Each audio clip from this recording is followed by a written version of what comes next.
Сәлем досым. Бүгін мен қыс туралы жұмбақтар жасыратын боламын.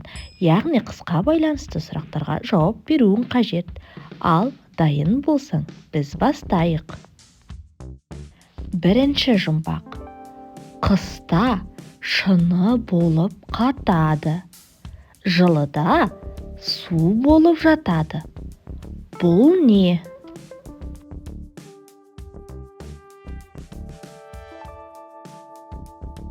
Иә, дұрыс, бұл мұз. Келесі жұмбақ. Қалбалақтап ұшады, қанаты талып, жерді барып құшады. Бұл не?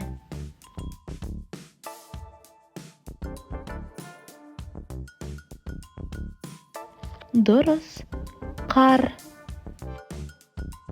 Бұл суретте қысқа байланысты сөз жасырылған. Қандай сөз деп ойлайсың? Суреттер арқылы тауып көрші.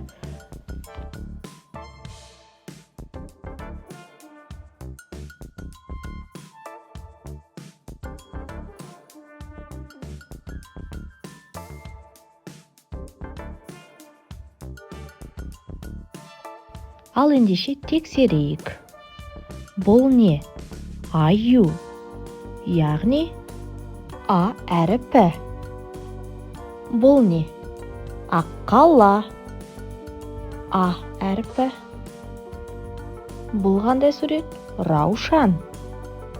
Р әріпі. Бізде бұл қар, Қ әріпі. Ң әріпі. Тау, яғни Т әріпі. Сонда бізде қаңтар сөзі шықты. Келесі жұмбақ. Қыстай жегіп қос атты, көктем шыға босаттым. Бұл не?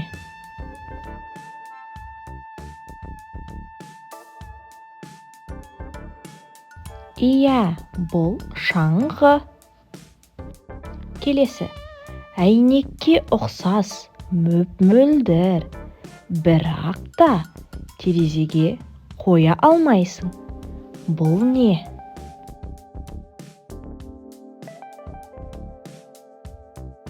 Әрине, бұл мұз. Айналаның бәрін мұз басқан.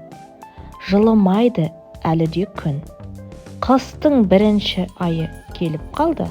Аталады ол қалай?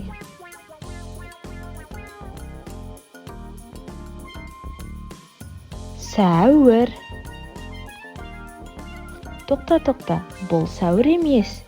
Мен сені шатастырғым келген. Қандай ай? Иә, дұрыс, бұл желтоқсан айы.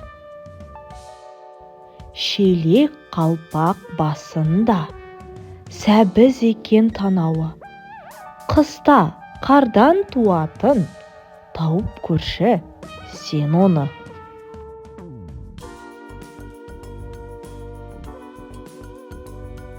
Иә, өте дұрыс. Аққала. Бір жыл бойы қорапта жатты. Енді шыршада жарқырап ілініп тұр. Бұл не?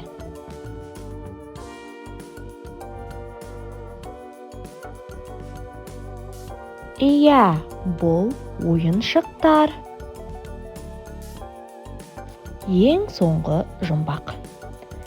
Қанаты жоқ, ұшады. Аяғы жоқ, жетеді. Аузы жоқ, ұлиды. Бұл не?